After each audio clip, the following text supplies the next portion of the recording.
This is the Season Long Podcast in support of the YouTube channel Season Long Baller. Happy to have you with us, and I hope you are having a wonderful start to your week and a wonderful start to your day. Taking a look at what happened to the Wizards last week, 3 games, starting with the Boston Celtics on Tuesday with a 74-67 win over the streaking Celtics, who are right now sitting in a playoff position or a play-in position after, as I've mentioned a few times, after the injury earlier in the season to Jason Tatum, them falling back out of even the play-in position earlier in the season. But once Tatum got back, they've rallied, and now they look like a very dangerous team in the East. A couple days later, or actually 3 days later, taking on on Friday, took on the Orlando Magic, blew the Magic out 87-60.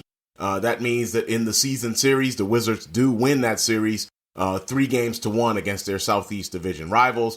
And then yesterday, taking on the New York Knicks, a team that we've had some very interesting games with, and we defeated the Knicks 81-69. So if you're new to the channel Season Long Baller on YouTube, we are playing the full 82-game season of the Washington Wizards through our NBA 2K23 player build, Jaymont Summerz, and that video where he is built way back in October at the beginning of the season is down in the description below.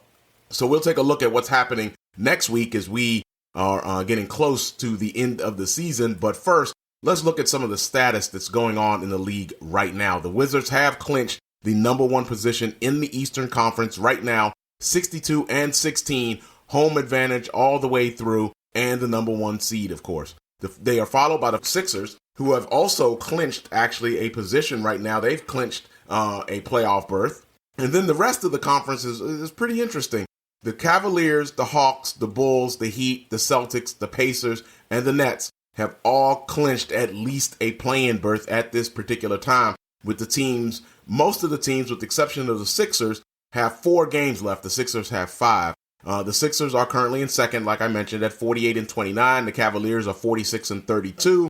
And the Hawks right now are 46-32 as well. And that's what it looks like right now out east. And notice that I didn't mention the Celtics. They are 7th right now, so they are in a play-in position right at this moment. Out west, it's a little bit tighter. The Grizzlies are still holding on to the number 1 seed. They have clinched a playoff berth along with the Clippers and Mavericks, who have both clinched playoff berths as well. The Grizzlies are 52-26. The Clippers are 50-29, and the Mavericks are 49-30. 4th and 5th are the Timberwolves and the Nuggets. At the moment, they have just clinched a play-in berth, and they are followed by the Kings, the Lakers, the Trailblazers, and the Suns. And none of them yet have clinched a play-in berth, with the Kings at 41-36, the Lakers 40-37, the Blazers are 40-38, and the Suns are 38-39, and there are various games left for those teams. The Nuggets have 5 games left. The Blazers have 4. The Grizzlies, the 1 seed right now, they have 4 games left as well. Taking a look at the award races right quick, as we are down to, as I said, less than a half dozen games for all of the teams in the season.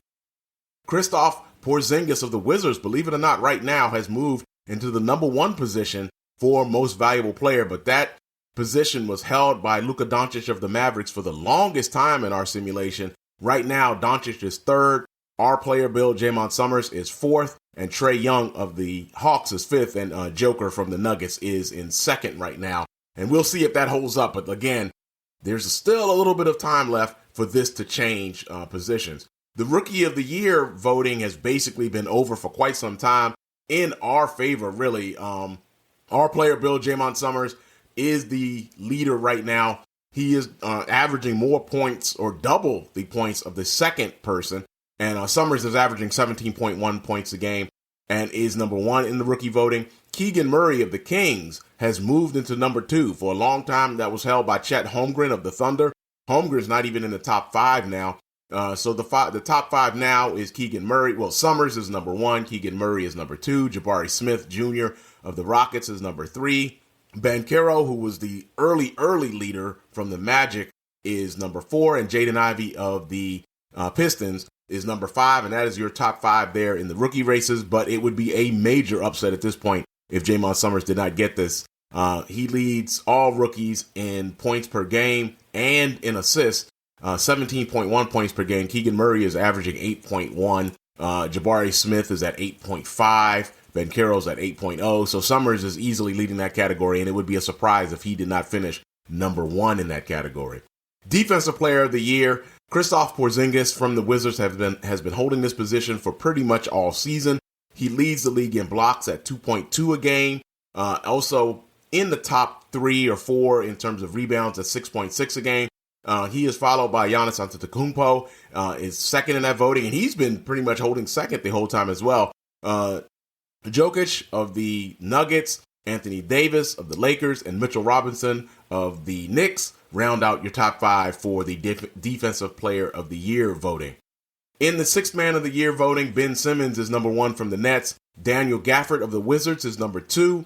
Isaiah Jackson of the Pacers is 3. Kevin Love, who is injured currently in our simulation, is number 4 from the Cavaliers. And Spencer Dinwiddie, still playing with the Mavericks in our simulation, is number 5. And again, it's a good time to mention how our simulation, of course, differs from the actual NBA. Ben Simmons, of course, has been shut down for the season for the Nets. Kevin Love is no longer with the Cavaliers. Spencer Dinwiddie, in real life, obviously is with the Nets now after the Kyrie Irving trade. And Kyrie Irving in our simulation is still playing with the Nets, and so is Kevin Durant. So obviously we have major differences in that in terms of our simulation versus the actual NBA. Most improved player, we don't have anyone in terms of the Wizards in this particular category. It is being led right now from the Timberwolves by Jalen Noel, and he is averaging 6.3 points per game. And you're looking at your season awards. Last week, Jaymont Summerz was the Player of the Week for the Eastern Conference, and Karl Anthony Towns of the Minnesota Timberwolves was your Player of the Week in the Western Conference. Player of the Month for the month of March, believe it or not, it is Jaymont Summerz. It is the second time he has won the award, or we have won the award this season. Back in December was the first time that he won it.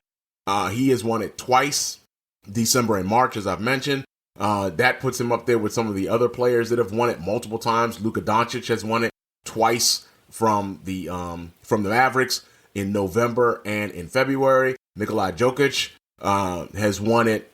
Let's see, he's won it actually twice as well. 3 times, I take it. Yeah, 3 times actually. He's won it in October, he won it in January, and he has also won it here in March, as Summerz and Jokic are your winners from the Eastern Conference and Western Conference, respectively. Your Rookies of the Month award has basically been dominated by Summerz in the East. Ben Carroll won it in October. Summerz has won it every month since. November, December, January, February, and March have all been Jaymont Summerz in the East. Out West has been a little bit more of a variety, as Jabari Smith from the Rockets won it back in October. Holmgren, Murray, Smith, Holmgren again, and Murray again round out, respectively, November, December, January, February, and March. Quick look at some of your statistical leaders. We haven't covered this one, but Jaymont Summerz is leading the league in free throw percentage at 92.7%. He is followed by Trae Young, who is at 90%, and that is your top 2 in terms of free throw percentage. DeRozan from the DeMar DeRozan from the Bulls, Damian Lillard from the Portland Trailblazers, and Fred VanVleet of the Toronto Raptors rounds out your top 5. Summerz is also 11th in free throw attempts, as he has shot 192 for the season. Now, quickly, let's take a look at our Jaymont Summerz Play of the Week. Did you catch in real life that Randall scored 57 here recently? Summerz takes the 3 as Rose was late coming out on him and drains it. Wizards up quickly, 5-0. All right, we've got a very interesting week ahead of ourselves here. On Tuesday, the Wizards will take on the Milwaukee Bucks. The Bucks, as you may have noticed earlier, I did not mention them in the playoff seeding for the East. They have not had a very good season.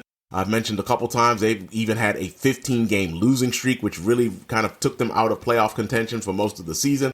The Bucks have been swept so far by the Wizards. We have a 3-0 regular season series lead on them, and Tuesday is their chance to see if they can finally break through. The big game is April 5th on Wednesday, taking on the Atlanta Hawks. Now, unlike almost all the other teams that we have played a lot during the season, the Hawks lead the season series with the Wizards. Now, back on February 28th, the Hawks defeated the Wizards soundly in Atlanta, 91-72. Then there were back-to-back games with the Wizards in DC. The Hawks won the first one of those matchups on March 8th, 64-58. The second game, dominated by the Wizards, was an 86-74 victory 2 days later on March 10th. So the Hawks do have the 2-1 series lead. The Hawks, as I mentioned, are tied basically for third in the Eastern Conference. So there is a good chance that the Wizards and Hawks could meet again in the playoffs. And we'll see if the Hawks can get a third victory over the Wizards. No team has that this season. And we'll see if the Hawks can be the first. 2 days later will be hello to the Miami Heat. We have not played the Heat in quite some time. As you may remember, back in like November, we had a little 3-game stretch where we played the Heat, 1 game at home, then 2 games back-to-back in Miami. And then we did not see them again. Next to last game will be the Miami Heat at home in DC. And we end the season on Saturday against the Houston Rockets at home. Okay, that's going to do it for this edition of the Season Long Podcast, number 22. Thank you for listening as always. And don't forget to check us out tomorrow at home against the Milwaukee Bucks on the YouTube channel, Season Long Baller, on the NBA video game, NBA 2K23. That's going to do it for Season Long Baller. Peace.